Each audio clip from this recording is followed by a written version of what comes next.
tá, a sua apresentação. Nós estamos vendo a apresentação, tranquilo. Qualquer problema, a gente avisa. Pode iniciar. Aí, no caso, tu vai botar, vê se dá para tu gravar isso aí. Já está gravando. Pronto. Bom, então, pessoal, vamos lá. Bom dia para vocês. Bem, pessoal, vamos iniciar aqui mais um assunto para vocês relacionados aí à hidrografia brasileira. Bem, pessoal, conforme consta aí no slides, né, qual é a opinião, qual é a concepção inicial que nós temos que falar acerca do território brasileiro? O território brasileiro, pessoal, possui, né, uma vasta rede hidrográfica, né? E essa vasta rede hidrográfica se deve, basicamente, por quê? Se deve em razão, lógico, do tamanho, né? Nós temos aqui um território muito grande, com mais de 8 milhões de quilômetros quadrados, é um território muito vasto, né? Então, aí, nesse caso, nós temos esse território imenso, né? No caso, que nós temos aqui. Atrelado a essa questão, nós temos também uma variedade climática também, que eu posso citar aqui para vocês, né? E é de fundamental importância, né? Essa variedade de climas que nós temos aqui. E, atrelado também a essa discussão, nós temos também a floresta amazônica também, que contribui muito, né, para a formação da bacia hidrográfica do Rio Amazonas, né, que, ao meu ver, é uma bacia, né, de grande relevância para o território brasileiro, ok? Então, aí, nesse caso, nós temos, né, essas características da hidrografia brasileira. Outros pontos também importantes que eu quero elencar aqui para vocês, diz respeito ao quê? Aos rios alimentados por regime de chuva, né, conforme está aí no slide de vocês, tá? Esses rios alimentados por regime de chuva, pessoal, diz respeito ao regime no caso seria o regime pluvial, não é fluvial, desculpe.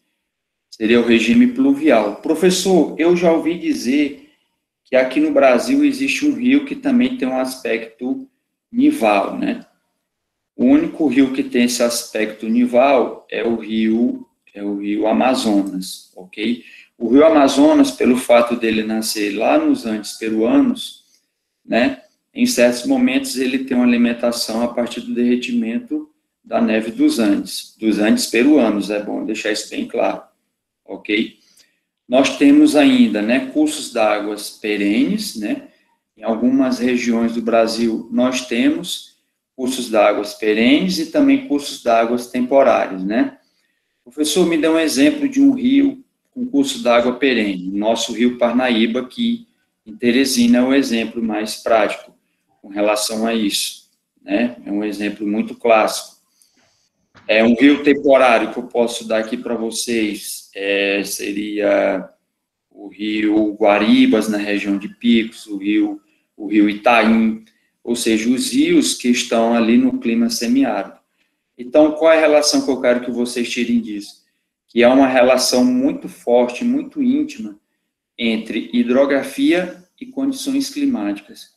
Vocês podem até anotar isso daí, ou na folha, ou no caderno de vocês, que há uma relação muito direta entre as condições climáticas e os aspectos hidrográficos. Isso aí é uma relação muito direta, tá? Então, vocês anotem essa observação. Mas já está aqui no outro bloco, que o clima tem um importante papel na determinação de determinadas bacias. Isso aí, eu concordo plenamente aí com essa observação. Ok? E essa observação, pessoal, aí eu posso também correlacionar a bacia hidrográfica do Rio Amazonas, né, que é um exemplo bem clássico. Por quê? Por que é um exemplo bem clássico? Pelo fato de que lá nessa bacia você tem o quê? Um regime de chuvas muito grande, regime muito grande, quer dizer, atrelado a seria nem evapor, seria a transpiração da floresta amazônica. Aí, porque junta a vaporização das águas superficiais mais a transpiração da floresta. Aí você tem o processo de evapotranspiração, que, por sua vez, isso daí vai gerar o quê? Muitas chuvas de caráter convectivo lá na Amazônia, tá? Aí, pessoal, entra toda a discussão do desmatamento da Amazônia. E nos últimos anos, né, tem atingido níveis recordes, né, de desmatamento lá. Então, é por isso a preocupação dos cientistas, dos pesquisadores com relação ao desmatamento da Amazônia.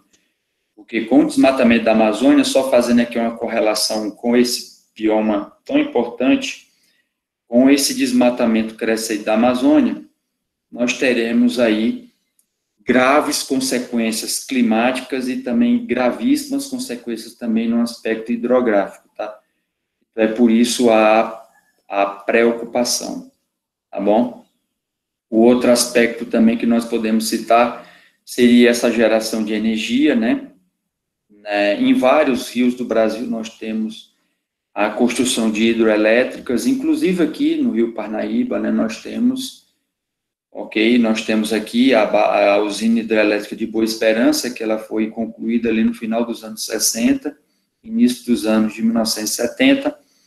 Nós temos também as usinas, né, no Vale do Rio São Francisco, né, que são 4 usinas, as principais, uma é no estado de Minas, as outras 3 ao longo do curso na região Nordeste, tá certo?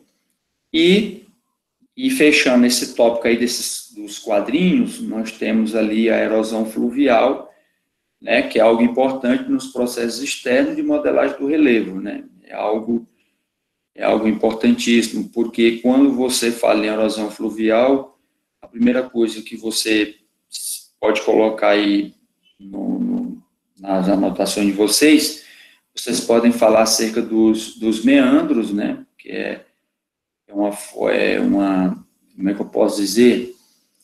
Os meandros, quero falar aqui numa linguagem muito fácil para vocês entenderem, os meandros estão relacionados a processos de deposição numa margem côncava e na outra margem convexa, tá? Então, aí, nesse caso, o exemplo que eu posso dar para vocês aí são os meandros. O professor me deu outro exemplo, são aquelas marmitas, né, que existem em leitos, como é que eu posso dizer, em leitos rochosos, né. O exemplo que eu dou, pessoal, é no Rio Longá, aqui no Piauí. Como ele é um leito rochoso, em alguns locais você vê esse tipo de erosão, meandros, você vê marmitas, né? Então, é muito comum o rio também ter um trabalho erosivo, tá? Beleza? Professor, Alguma dúvida? Eu não estou vendo vocês, eu estou aqui a senhora, apresentando. Oi. é o seguinte, com relação aos meandros, para facilitar o entendimento dele, os meandros são as curvas que o rio, tá, vai apresentando no decorrer do seu curso.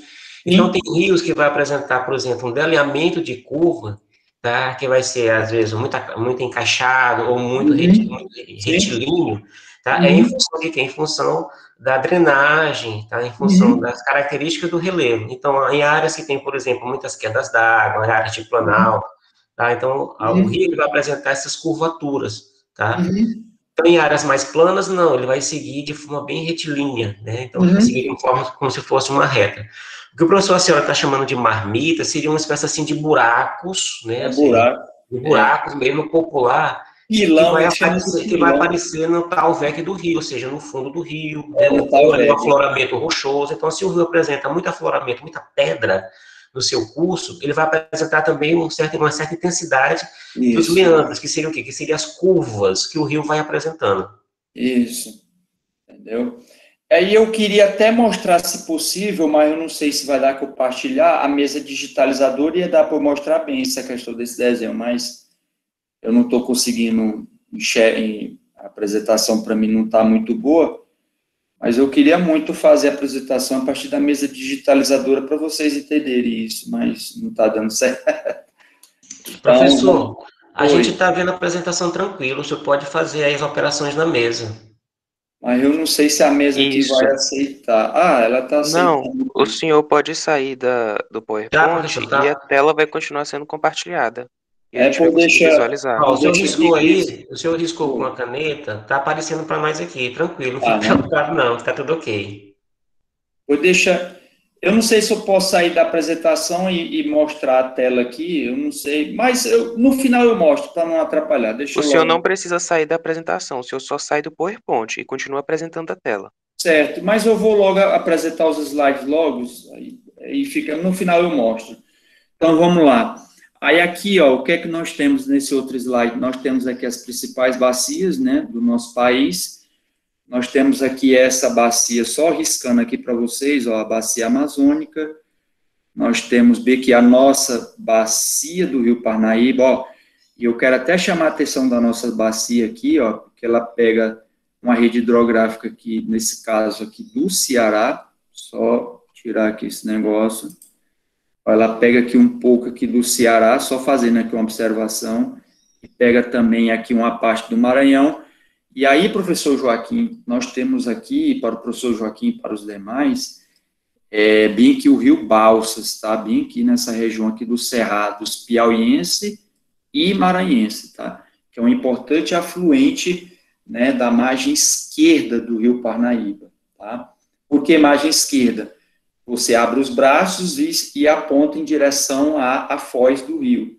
Então, aqui, ó, nós temos, aqui no Maranhão, a foz, a margem esquerda, e aqui o Piauí, a margem direita. Porque o Rio Parnaíba, ele segue esse curso aqui, ó. Tá? Então, você abre os braços e vê para onde o rio está seguindo. Então, a margem direita e a margem esquerda, tá? Vocês entenderam aí essa dinâmica?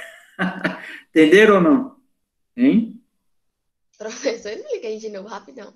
Explico. Agora, se eu achar a borracha, eu quero achar a borracha disso aqui. Eu não acho. Eu não acho, não. Mas vamos lá. Ó, deixa eu ver bem aqui. Ó, o Rio Parnaíba, ele não segue esse curso aqui, ó. Aqui não é o curso do Rio Parnaíba, que é Maranhão, e aqui é Piauí, correto? Certo? Uhum. Certo? Então, você abre os braços com relação para onde o rio está seguindo. Aqui é a margem direita e aqui é a margem esquerda. Deu para entender? Deu para entender? Você abre os braços, aí você vê onde é a margem direita é o Piauí, a margem esquerda é o Maranhão. Ó, o exemplo bem clássico, Teresina e Timon. Se você abrir os braços bem ali no troca-troca, Teresina está no seu braço direito e Timon está no lado esquerdo, né, o lado oeste. Certo? É uma lógica muito simples. Deu para entender? Entenderam? Entenderam ou não? Sim. Então... Gente, se ficou alguma dúvida... Ficou alguma dúvida? Eu posso só dar um exemplo, professor. O que o professor Acioli está comentando é o seguinte: o que divide o rio em sua margem esquerda e margem direita? Para você saber o que é a margem esquerda e margem direita, a sua frente, você direciona, a frente do seu corpo, você direciona para a foz do rio, onde é a foz do Rio Parnaíba? No Oceano Atlântico. Tá? Então, o Rio Parnaíba vai nascer no sul do estado, na Chapada das Mangabeiras, vai percorrer todo o limite divisório entre o Maranhão e o Piauí, e vai desaguar no delta do Parnaíba, que fica no Oceano Atlântico. Então, virando a sua frente para a foz, ou seja, para o norte, o seu lado esquerdo vai representar a margem esquerda do rio, e o teu lado direito, a margem direita do rio. Então, Teresina está localizada na margem direita do rio Parnaíba, e Timor na margem esquerda do rio Parnaíba. Professor, então quer dizer assim, o rio Parnaíba ele pode ser dividido bem no meio? Pode. A metade do rio Parnaíba pertence ao Piauí, né, considerando o leito do rio, e a outra metade, tá, pertence ao estado do Maranhão. Isso. Pronto? Vamos seguindo aqui. Pronto, professor? Pronto. Pronto. Aí, no caso, nós temos aqui esses slides aqui, no caso, hidrografia, ok? Aí, conforme nós já falamos aqui, eu quero só citar para vocês aqui o regime pluvial, né? Que os nossos rios são muito abastecidos por esse regime aqui de chuvas. Nós temos o nival, praticamente o Brasil não tem esse regime aqui a partir do derretimento da neve, né? Só o rio Amazonas, que em certos períodos do ano, ele é abastecido pelo derretimento da neve dos Andes peruanos, e o glacial, né? Até onde eu sei, o Brasil não tem geleiras, né? Com forma de abastecimento. Então, praticamente o Brasil, ó, mas só a título de informação, o Brasil praticamente nem tem esse regime glacial aqui. Aí, no caso 2, né? Vamos falar aqui do regime 2, volume variável. Pessoal, por que ele fala isso? Existem certos momentos do ano, ou períodos do ano, em que um rio ele vai ter um aumento, conforme está aqui nos slides, ou também uma diminuição. Trocando em miúdos, terão momentos do ano em que um rio, um determinado rio, ou vai ter um aumento da sua vazão, ou vai ter uma diminuição na sua vazão. Então, é isso aí que ele está dizendo. Quando eu tenho aumento das águas, eu tenho um aumento da sua vazão, ou seja, o aumento da sua correnteza. Quando, em determinados períodos do ano, essa vazão vai diminuir... Peraí. Oh, meu Deus. Peraí. No caso, vai ter um aumento da sua vazão, então, ou uma diminuição, quer dizer, se tem uma diminuição da vazão, é porque aquele volume de água diminuiu. E, professor, e por que esse volume de água diminuiu? Diminuiu principalmente o quê? Em razão da diminuição da quantidade de chuvas. Quer um exemplo prático? Que é quando for no mês de setembro, outubro, novembro. Chega lá, ali no troca-troca e vê como o nível de água do Parnaíba está bem baixo. O que é que nós vamos ter na paisagem? Apenas aqueles bancos de sedimentos, ou aquelas coroas, né? Popularmente conhecido como coroas. Mas o nome correto daquilo dali é banco de sedimentos. Então, há momentos do ano em que você tem um aumento da vazão e há momentos do ano em que você tem a diminuição dessa vazão, tá? Ok? Então, vamos lá. Professor, alguma colocação, professor? Oi. Tem, eu gostaria, para explicar, para contribuir com essa parte aí do regime fluvial, volte só aquela imagem da distribuição das bacias no mapa. Pronto, está aqui. Pronto, ó. Essa imagem aí, que tem as 12 redes hidrográficas no Brasil, né, vocês percebam, bacia amazônica, a bacia do Paraná, do Paraguai e do Uruguai, que vai representar a bacia platina. Lá no sul do Brasil, nós temos a bacia do Atlântico Sul. Aqui nessa faixa costeira, nós temos as bacias do Atlântico Sudeste, do Atlântico Leste. No Nordeste, nós vamos ter o Atlântico Nordeste Oriental, né, que vai pegar do Ceará até ali a região de Alagoas e Sergipe, tá? E o Atlântico Nordeste Ocidental, que vai pegar todo o estado do Maranhão, tá? Principalmente o estado do Maranhão e uma pequena porção do estado do Pará.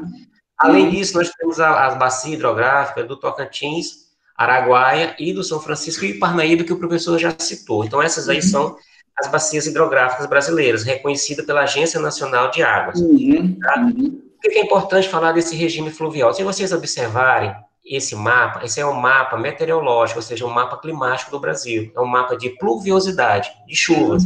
Então, observe que na região norte do país, essa intensidade mais azul vai determinar um regime fluvial mais concentrado, vai chover mais, que é característico da região norte. E observe que no centro do Nordeste, no interior da região Nordeste brasileira, e partindo inclusive também para a parte norte da região Sudeste, tá? Essa região ela vai apresentar características de um déficit hídrico, tá? Ou seja, de um regime fluvial menor quando comparado à região norte do país, e também a região sul do país, mas sobretudo a região norte. Isso vai impactar nesse regime fluvial dos rios. Então, uma boa parcela dos rios perenes no Brasil, eles vão estar localizados na região norte, enquanto que os rios intermitentes, esses rios que secam no período de estiagem, eles vão estar concentrados na região nordeste. Essas tonalidades exemplificam muito bem. Ó, quanto mais vermelho, partindo de amarelo para vermelho, vai se apresentar a região onde os rios são mais secos, tá? São mais perenes, tá? E vai ter rios, por exemplo, que nós chamamos de rios que eles só apresentam suas águas no período de chuva, ou seja, ele passa praticamente todo o período seco. Temporários? Agora, intermitentes? Eles seguem essa característica temporária e intermitente, mas ele recebe uma outra denominação. Esporádicos. Exatamente, são rios esporádicos. Tá? Então, percebo que no Nordeste há uma grande concentração desses rios, cujo regime fluvial é baixo. Enquanto que em outras regiões, como a região norte, uma parcela da região centro-oeste, principalmente as regiões de Planalto, uma parcela da região sudeste, principalmente ali, ó, Rio de Janeiro, sul de Minas, parte do estado de São Paulo, tá? E uma grande concentração da região sul, como do Paraná até o Rio Grande do Sul, esses regimes fluviais já são mais concentrados. Justamente. Era Olha, só isso, professor. professor, sua contribuição foi excelente.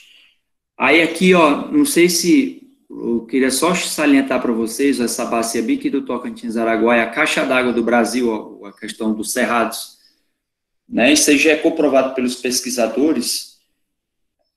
No caso aqui, ó, essa região dos cerrados aqui é considerada a caixa d'água do Brasil, essa região de cerrados. É por isso a relação direta entre biomas, né, e as condições hidrográficas. Tá? Só chamar a atenção para vocês com relação a isso. Posso continuar? Posso continuar? Alguma dúvida? Posso? Pode, professor, Pronto, pode seguir. Vamos lá. Então, aí aqui, só finalizando esse slide, nós temos esse regime fluvial, né, no caso, né, depende do clima. Um exemplo, o rio da Amazônia e os rios do Sertão, conforme o nosso amigo professor Joaquim já fez a explanação muito boa acerca dessas características aí, ok? Passando, alguma dúvida, senhores? Alguma dúvida? Não? Por enquanto, não. Por enquanto, vamos seguindo aqui a discussão. Ó, pessoal, é um aspecto bem interessante aqui que eu quero chamar a atenção de vocês, é disso daqui, ó, esses divisores de águas aqui, ou interflúvios. Não é isso, professor Joaquim? Tem essa linguagem bem técnica de Isso. Correto. Eles colocam esse termo aí, vocês anotem, tá? Professor, como é que eu poderia desenhar isso de uma maneira muito grosseira? Seria mais ou menos assim, ó. Aqui você tem essa serra, aí aqui você tem essa regiãozinha aqui, depressão, pronto, aí aqui seria um rio, né? Aqui seria, por exemplo, o rio B, né? Só desenhando aqui para vocês entenderem. Aí aqui desse lado aqui, aí aqui seria o outro rio. Pessoal, desculpem o vermelho, porque não tem como eu mudar a cor aqui. Aí aqui seria o rio A. Deu para entender, pessoal, esse esquemazinho bem que eu fiz? Ó? Por exemplo, aqui seria uma serra, né? Aqui seria uma serra ou um planalto. Tá? Estou desenhando aqui para vocês. E aqui, no caso, ó, as águas correriam para cá e as outras águas correriam para cá. Moral da história, esse divisor d'água, esse divisor de águas, ele vai o quê? Ele vai delimitar bacias. Nada mais é do que ele vai delimitar bacias. Certo? Vou fazer aqui um questionamento para vocês.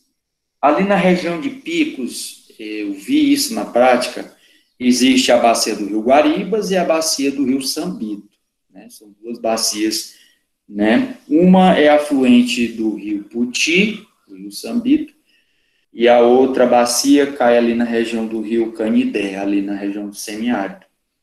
Aí, nesse caso, o que acontece? Existe um divisor muito nítido, viu, professor Joaquim, entre a bacia do Rio Guaribas e a bacia do Rio Sambito, que é a chamada Serra do Batista, que fica ali naquela região ali de São Luís do Piauí, um município muito pequeno ali, pouco desenvolvido, mas você consegue ver nitidamente, né, o curso d'água do Rio Guaribas, e do outro lado você tem, né, o Rio Sambito. Então, isso na prática, né, se nós pudéssemos fazer uma aula de campo dessa, seria bom, mas, como a gente não pode, por vários fatores, então, é o jeito de a gente ficar aqui só na discussão. Mas vocês estão entendendo isso? Vocês estão entendendo? Estão entendendo ou não? Tranquilo. Pode mudar só a definição, que é divisor de água, professor, de novo. Divisores d'água é conhecido como interflúvio, e o divisores d'água é como se fosse, como é que eu posso dizer? Divisores d'água, ele nada mais é do que um delimitador ou seria um delimitador entre duas bacias hidrográficas. O divisor d'água nada mais é do que isso. Vamos ser aqui bem diretos. qual é a finalidade de um divisor de águas? Ele vai drenar águas para determinadas bacias. Olha aqui o exemplo, ó. Essa água vai drenar para cá e essa outra água vai drenar para cá. Então, qual é a finalidade de um divisor de águas? Ele vai servir como drenagem de águas e também como delimitador ou divisor de bacias hidrográficas. Isso é muito nítido. Deu para entender qual é a finalidade de um divisor de águas? Ele vai repartir, né, a rede de drenagem de uma bacia para outra. Deu para entender? Deu para entender? Deu para entender. Obrigado. Aí aqui também está aqui o quadrinho também explicando para vocês, ó. Divisor de água constitui através das partes mais elevadas do relevo, está aqui a parte mais elevada, né, como planalto, serras ou montanhas. E esse divisor d'água, ele vai separar, né, a drenagem. Uma parte vai para essa bacia aqui, ó, a bacia A, e a outra parte vai para essa bacia aqui, a bacia B. Entendeu? Entendeu ou não? Aí aqui você tem outro aspecto, ó. Separa os rios, né, da rede hidrográfica, ou seja, ele vai separar a rede hidrográfica de cada bacia, e é chamado também de interflúvio. Deu para entender? Divisor d'água? Deu, ficou bem explicado. Alguém não entendeu? Ninguém? Posso ir, professor Joaquim? Professor? Pode. Então vamos indo. Aí está aqui rede hidrográfica, ó, de uma maneira, é porque, se vamos botasse um vermelho aqui, ou um azul, ficaria bom. Então, pessoal, vamos imaginar, só para vocês conhecerem, aqui vocês têm aqui, ó, uma bacia hidrográfica, né? Ela está delimitada aqui, essa bacia, então, bem aqui, com certeza, né, nós teremos aqui um divisor d'água, né? Com certeza aqui deve ter outro. Tá? Então, olha só, essa imagem ela é muito boa. Presta atenção aqui, ó. Eita, rapaz. Nada me atrapalhando aqui. Então, aqui nesse caso, ó, nós temos esse aqui, ó, que é o número 1, e esse aqui, que é o número 1. Esse número 1 aqui vai formar esse canal principal aqui, ó. Vocês estão vendo aí, ó? Então, nesse caso aqui, nós temos esse canal principal aqui, ó, na qual você tem um afluente de primeira ordem, aí vai formando esse daqui, aí você tem esse outro daqui, formando esse canal principal, tá? Então, nós temos aqui afluentes de primeira ordem, sempre caindo nesse canal principal aqui, tá? Aí nós temos aqui esse outro afluente que vai formar aqui esse canal principal. Aí nós temos aqui esse afluente de primeira ordem. Aí aqui nós temos aqui também esse outro afluente aqui, ó. Só, esse outro afluente. Tá? Então, pessoal, nós temos essa bacia hidrográfica aqui, nós temos essa rede de drenagem. Professor, bacia hidrográfica e rede de drenagem é a mesma coisa? Não, não é a mesma coisa. São parecidas? São parecidas, mas não são a mesma coisa. Rede hidrográfica, pessoal, diz respeito ao quê? Essa organização hierárquica, né? Em uma bacia hidrográfica, nós teremos um canal principal, ou um rio principal. Automaticamente, se eu tenho um rio principal, ou um canal principal, o que é que eu vou ter? Os seus afluentes, ou seus subafluentes, no caso, né? Afluentes de primeira, segunda ou terceira ordem, tá? É mais ou menos essa linguagem aqui. Então, trocando em miúdos, o que é uma rede hidrográfica? Aqui, coloquei muito claro para vocês. Segundo os pesquisadores, representam uma área drenada. Aqui, uma bacia hidrográfica, eu tenho uma área drenada. Isso aqui é uma área, que pode ser uma área pequena ou uma área grande. Aí vai depender do tamanho da bacia. Como, por exemplo, a bacia do Rio Puti. É uma bacia grande, né? Ela inicia-se no estado do Ceará e termina aqui, né? Na nossa cidade de Teresina. Aí eu posso dar, por exemplo, o exemplo da bacia do Rio Amazonas, né? Que é uma bacia enorme, né, uma bacia até internacional, ok? Então, aí, nesse caso, você tem formado por uma rede de drenagem, você tem um rio principal e seus afluentes. Sim, professor, mas qual é a diferença de bacias para rede? Agora, olha o conceito de rede hidrográfica. Rede hidrográfica não vai falar em área, só vai falar que existe uma organização hierárquica entre os afluentes e seus subafluentes. É só isso e mais nada. Professor, quando você traça essa linha aqui no caso, né, vamos supor, você está falando da rede ou da bacia? Eu estou falando da rede hidrográfica, que está contida dentro de uma bacia, que, por sua vez, bacia hidrográfica, ela vai representar essa área aqui, ó, essa área territorial que é abarcada, esse termo é muito importante, que é abarcada por essa rede hidrográfica aqui. Deu para entender? Deu para entender? Aham, deu sim. Ou não entenderam? Ficou claro, professor. Bem explicado. Pode falar, professor, pode falar. Não, estou dizendo que ficou claro, bem explicado. Se alguém tem alguma dúvida... Alguma dúvida, senhores? O que são esses rios afluentes e os subafluentes? Ó, como por exemplo, bem aqui, ó, você tem esse canal principal bem aqui, ó. Aqui não é o canal principal aqui, ó. Tá vendo aqui, ó. Então, nesse caso aqui, ó, é um afluente de primeira ordem, ele já cai diretamente nele. O exemplo que eu dou, muito claro, é o rio Puti. O rio Puti é afluente de primeira ordem do rio Parnaíba. Ah, professor, aonde é que eu vejo isso? Lá no Encontro das Águas. Quando vocês forem lá, quando passar a pandemia, quando tem lá aquela estátua lá do Cabeça de Cuia, ali no Encontro das Águas você vê nitidamente, o Puti é um afluente de primeira ordem do Parnaíba. O professor me deu outro exemplo. O Longá também é outro exemplo, né? Lá em Buriti dos Lopes, também você tem o Longá, é um afluente de primeira ordem do rio Parnaíba, ok? Certo? Entenderam? O rio Sambito, por exemplo, ele deságua no rio Puti. Então, o rio Sambito é um afluente de segunda ordem e o rio Puti é um afluente de primeira ordem. É como se fosse basicamente isso. Ó. Aqui você tem o rio Puti e aqui você tem o rio Sambito, ó, que deságua nele. Aí todas essas águas correm, né, para o rio Parnaíba. Inclusive, a foz do rio Sambito, do rio Puti, o senhor Joaquim pode até me corrigir se eu estiver errado, é em Prata do Piauí, que é próximo da sua cidade, viu? Como é seu nome aí, que você disse que é de Alto Longar? É o Victor. Isso. Prata do Piauí é próximo a Alto Longar, se não me falha a memória. Certo? Deu para entender? Sim, então o rio principal é aquele que não deságua em nenhum rio, né, no caso? Isso. Por exemplo, o rio principal, o exemplo que o professor deu é o rio Parnaíba. Ele é o rio principal, ele está separando o Piauí do Maranhão. Pronto. Qual seria o seu afluente? O professor citou o rio Longá, o rio Poti. Tá? Então, seria o afluente do rio Parnaíba. E para alimentar esses afluentes, nós temos outros rios ou riachos. Tá? Então, o exemplo que o professor deu é bem claro. Então, você tem um rio principal, que seria o rio Parnaíba.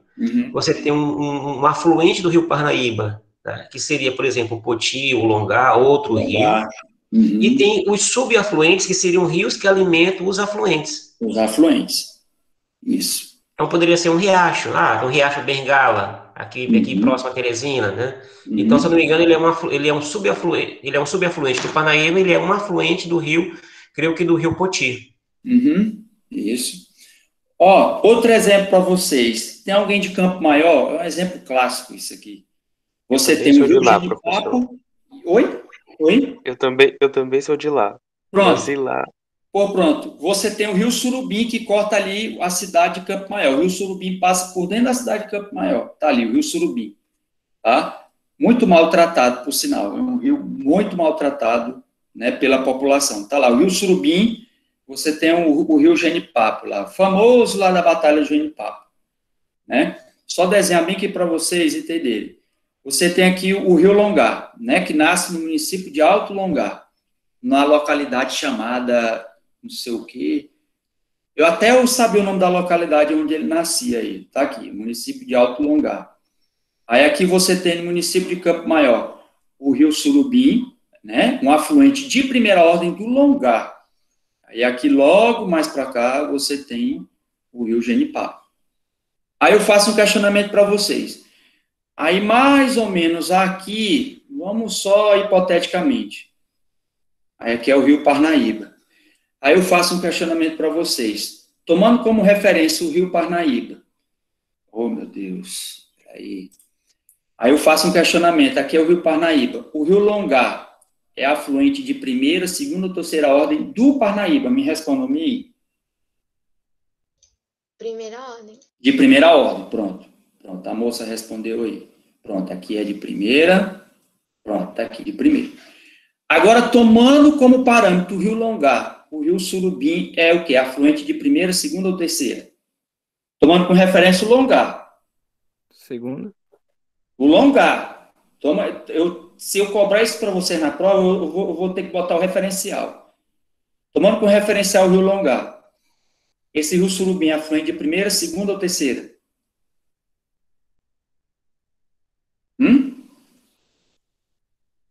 Pessoal, ele não está desaguando diretamente aqui no rio Longar, então é de primeira. Primeira? Primeira. Agora, se eu perguntar com relação ao Parnaíba, é de segunda. Essa seria a segunda, né? Segunda ordem. Se por um acaso eu cobrar isso na prova, eu vou dizer o referencial. Se for em relação ao Longar, o Surubim é de primeira. Tá aqui a mesa. Ó, tá aqui. É porque eu não posso mudar a cor, senão eu colocaria isso aqui tudo colorido, pra vocês não entenderem isso aqui. Aí tá aqui, ó.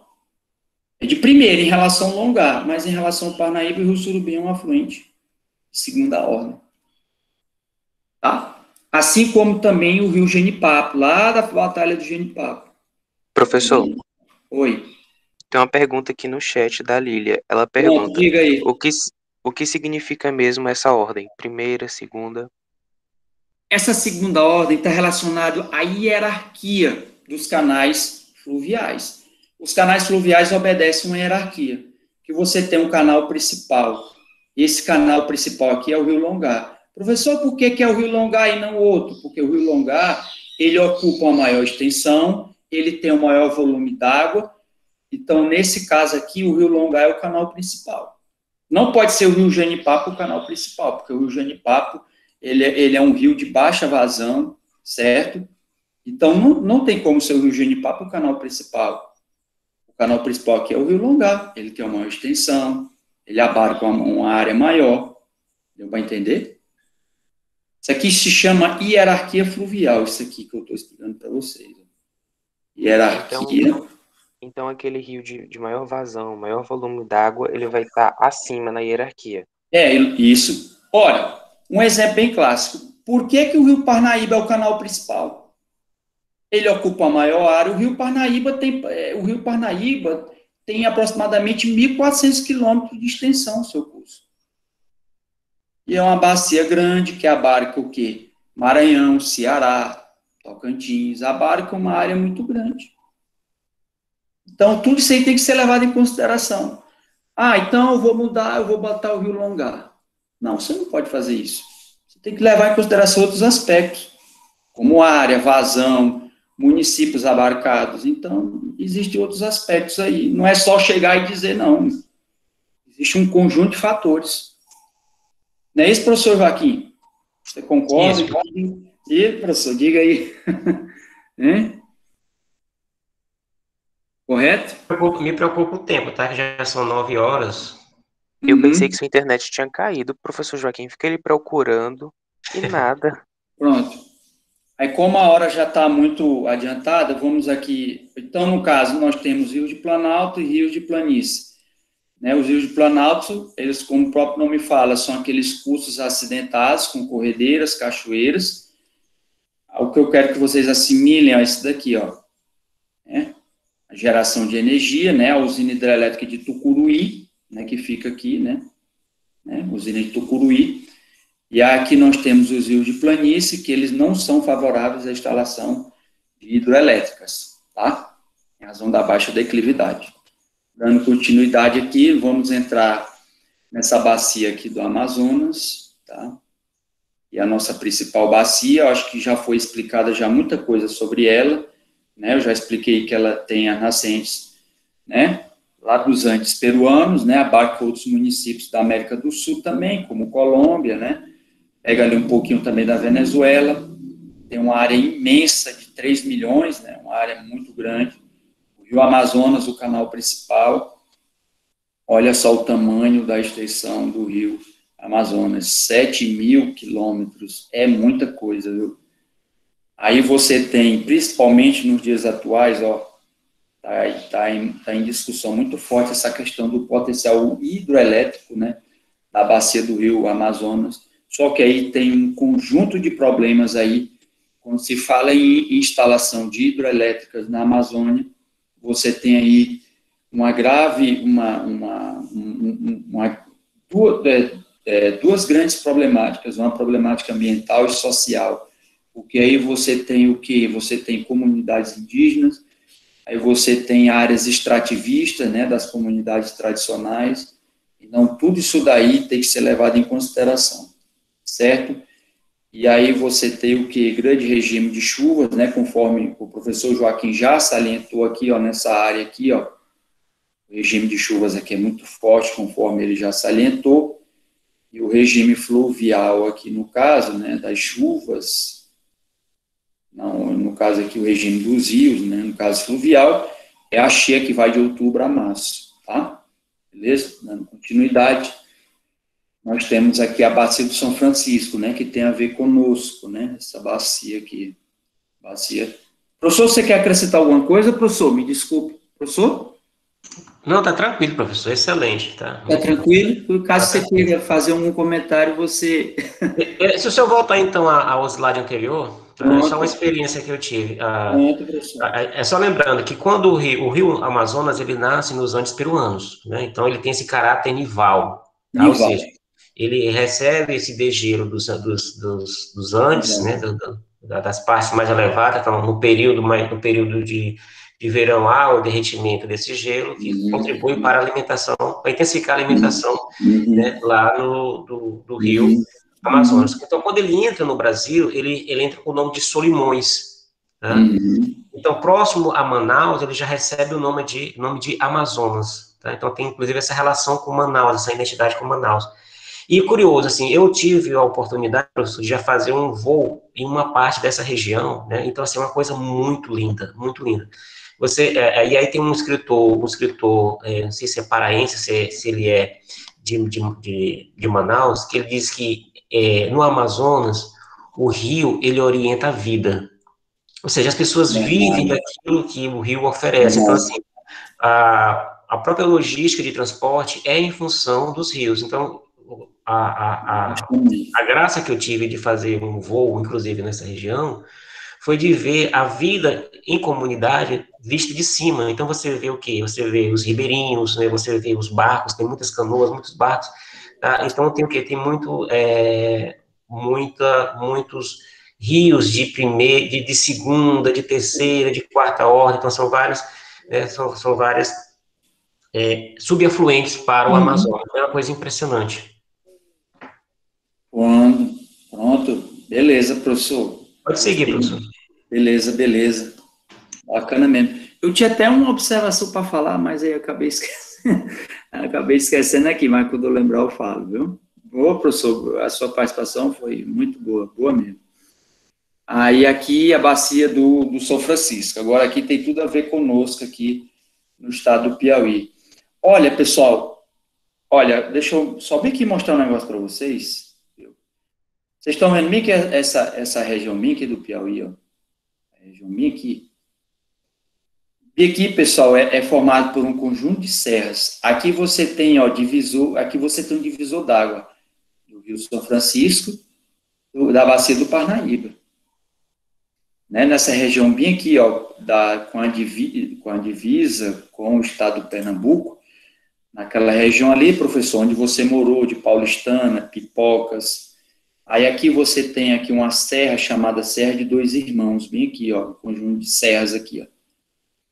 Aí aqui, esse conjunto de serras aqui, ó, separa essa bacia do Parnaíba com o Rio São Francisco. Tá? Só a título aí de curiosidade para vocês.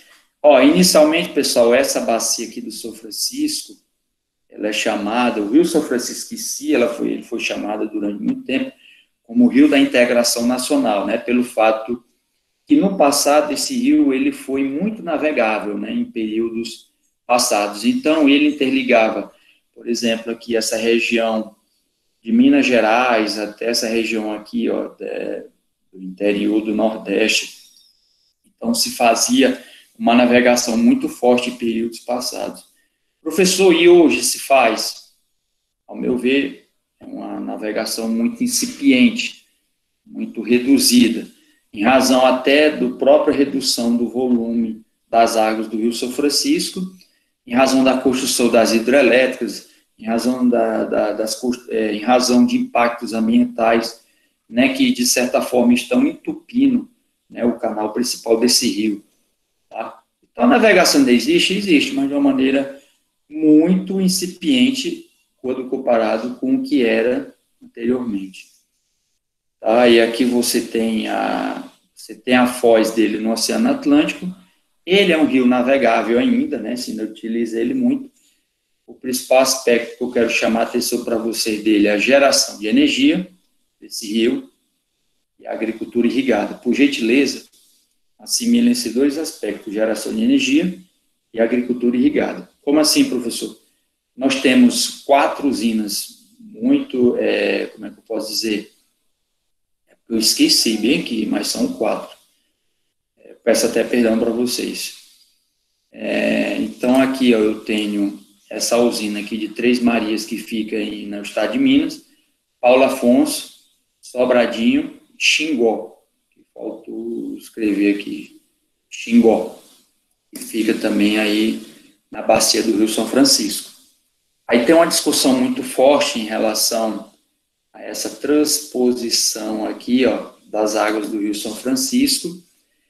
E aí eu faço um questionamento para vocês, o Piauí ficou de fora, viu, disso daqui, para variar. Mais uma vez, ó, porque, ao meu ver, deveria ter se feito um canal para abastecer esses rios aqui do Piauí, né? Mas o Piauí, mais uma vez, ficou de fora dessas grandes obras estruturantes, né?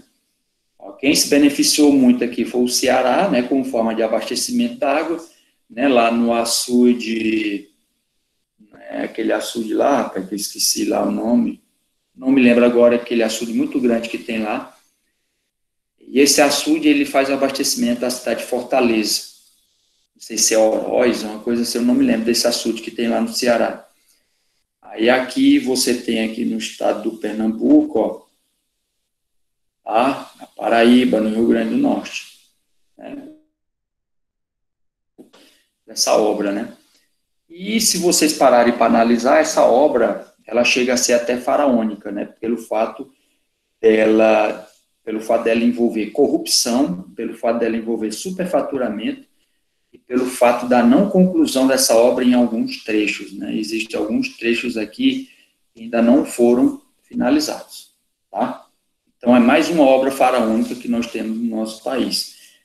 E aí eu coloquei aqui uma possível solução para abastecimento hídrico da região Nordeste, pode ser, tanto para consumo humano, como também para uso comercial, agrícola, ok? Beleza? Tranquilo? Pessoal, só fazer aqui uma discussão muito rápida com relação a essa agricultura irrigada aqui. Já é comprovado por vários estudos, por várias universidades, que essa agricultura irrigada feita ao longo do Rio São Francisco, como, por exemplo, Juazeiro, na Bahia, e Petrolina, né, onde é o polo principal lá da fruticultura irrigada, já é comprovado, né, o assoreamento do rio e a contaminação por agrotóxico na água do rio em razão dessa agricultura, tá? Só deixar isso bem salientado. A bacia do Tocantins-Araguaia, né, uma bacia também de grande relevância, mais ou menos aqui nesse trecho nós temos a hidroelétrica de Tucuruí, ok? Nós temos uma maior bacia inteiramente brasileira. Nós temos aqui, nesse caso, um grande potencial hidroelétrico, né? Ou seja, aqui nessa região aqui, ok? Nós temos aqui os principais rios aqui, como o Araguaia e o Tocantins. Lembrando, ó, esse potencial hidroelétrico aqui está relacionado a isso aqui, ó. A usina de Tucuruí, que fica no estado do Pará. Potencial hidroelétrico aqui muito forte aqui dessa bacia. Nós temos aqui ainda o transporte fluvial, né, de rio. Nós temos aqui a maior ilha fluvial do mundo, que é a Ilha do Bananal, que fica no estado do Tocantins, tá? Ok? Aqui não tem muito o que fazer observação, e ele ocupa essa bacia, aqui na região mesmo, aqui essa parte aqui, é uma bacia bem localizada, certo? Bacia Platina, né? Essa bacia Platina, ela é formada por 3 bacias, a do Paraná, do Paraguai e a bacia do Uruguai, né? Elas nascem todas no território brasileiro, mas elas desaguam, né, em outros países, ok? Elas não têm foz aqui no Oceano Atlântico, né? A foz dela é do tipo endorreica, né, chamado, né? Aí elas drenam águas para outros países, conforme já expliquei para vocês, Uruguai e Argentina. Aí a foz do Rio Paraná, né, que formam as famosas cataratas do Iguaçu, né? Nós temos as cataratas, né, aquele belo espetáculo da natureza, e ela tem, né, a foz, no caso, lá na Argentina, ok? Beleza? Dando continuidade. Aí nós temos aqui a bacia do Paraná. Professor, esse mapa ficou muito bom, viu, professor? Hein, professor? Parabéns, tá certo? Tranquilo, professor. Tranquilo. Tá certo? Ficou muito bom. Parabéns aí pelo mapa aqui que o senhor acrescentou aqui. Tá? Então, aqui, ó, nós temos essa bacia do Paraná, ó, aqui o canal principal, beleza? Aí aqui nós temos o rio, aqui o canal do Rio Paraná. Então, no caso aqui, ó, a usina de Itaipu, que eu quero que vocês assimilem esse aspecto bem aqui, ó. A usina de Itaipu, que é uma usina binacional, né, Brasil e Paraguai. Olha aqui o Paraguai aqui, ó. Aqui é Paraguai, aqui é Brasil. Tá aqui, ó, o Rio Iguaçu, ok? Tranquilo. Ou seja, formam águas internacionais. Tá? Aqui você tem a tríplice fronteira Brasil, Argentina e Paraguai. Quando o pessoal vai lá para o Paraguai comprar umas muambas, eles atravessam aqui esse rio aqui, ó, tá? É a ponte lá da amizade chamada. Aí você tem o Rio Paraná,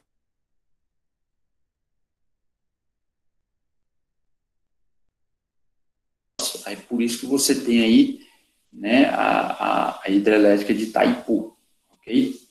Dando sequência, outra característica, ó, dessa usina, ela está em regiões industrializadas, ou seja, é algo propício para a instalação de indústrias em razão da infraestrutura.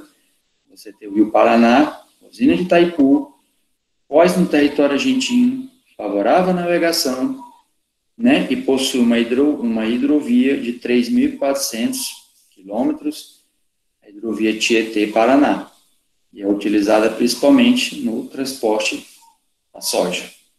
Alguma dúvida, pessoal? Alguma dúvida? Não? Aí vocês têm aqui a última bacia, que é a bacia do Rio Uruguai, está aqui ela, conforme o professor Joaquim colocou aqui no slide, né? Aí aqui no caso ele vai formar aqui essa divisa, né, entre Santa Catarina e Rio Grande do Sul, ó, tá bem que assim, ela aqui mais ou menos, aqui nessa região, tá? Aí aqui essa bacia é pequena, né, ela é a menor dentre as outras duas, ela tem é pouco aproveitada na navegação, mas também tem um grande potencial também na geração de energia, tá? Ela vai separar aqui também, ó, os 2 países, Brasil e Argentina, ou seja, serve de fronteira, tá? Lembrando que fronteira é entre países e divisa entre estados, tá? Aí você tem aqui a bacia hidrográfica do Paraguai, tá? E essa bacia hidrográfica do Paraguai, pessoal, conforme está aqui no slide, ó, ela vai formar uma bacia de planície. É lá onde nós temos, né, como é que eu posso dizer? A área do Pantanal, né? Nós temos lá essa área formada pelas águas do Rio Paraguai. Aí nós temos aqui essa hidrovia Paraguai-Paraná, né, no caso está relacionado com uma importante rota comercial. Aí você tem aqui 5 países da América do Sul, ela está relacionada. Professor, quais são esses países aqui? Ó? Aí aqui você tem aqui, por exemplo, você tem a Bolívia, você tem o Paraguai, você tem a Argentina, você tem o Uruguai, tá? Então aí você tem Uruguai, Argentina, tá? Então aí você tem esses países aí que compõem, né, a bacia do Rio Paraguai. Também possui águas internacionais também, ok? Alguma dúvida, pessoal, com relação a isso aqui? Não? A característica mais importante que eu quero que vocês assimilem dessa bacia é a questão do Pantanal. Isso que eu quero que vocês assimilem dessa bacia. Alguma dúvida, pessoal? Não? Vocês estão me escutando? Hã? Sim, professor, pode continuar. Beleza. Aí nós temos aqui a nossa bacia do Rio Parnaíba, que vale a pena nós fazermos aqui uma explanação, tá? Então aqui eu coloquei para vocês, ó, tem para mais de 1.400 quilômetros de extensão. Aí aqui, conforme eu já falei, ó. Professor, assim, são exatos 1.495 quilômetros, né? Isso considerando todo o percurso. Isso é um trabalho do professor João Gabriel Batista, né? É um geógrafo que já faleceu e um grande estudioso, né, da geografia física do Piauí. 1.495 quilômetros, beleza. Aí, no caso, ó, drenam águas do Piauí, Maranhão e também do Ceará. Professor, do Ceará, como assim? Em razão do Rio Poti, tá? Então, nessa discussão aqui, você entra aqui o Ceará também, tá? Aí você tem aqui suas nascentes, estou localizada na Chapada das Mangabeiras, tá? No extremo sul do estado, tá? Ali pegando ali aquela região ali do Tocantins, né? Bem na divisa ali, Tocantins, né? Naquela região ali. Nós temos aqui importantes aquíferos nessa região sul aqui de Cristino Castro, né? Mais ou menos por aqui. Nós temos importantes aquíferos, né, de boa qualidade aqui nessa região. Nós temos projetos irrigados, né, como os tabuleiros litorâneos. Professor, onde é que ficam os tabuleiros litorâneos?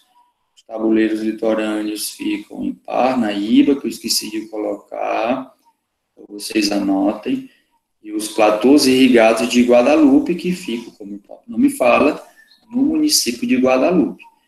Os tabuleiros litorâneos, o que é que, professor, qual é a atividade que se fala? Agricultura irrigada. Os platôs irrigados também se pratica a agricultura irrigada, tá?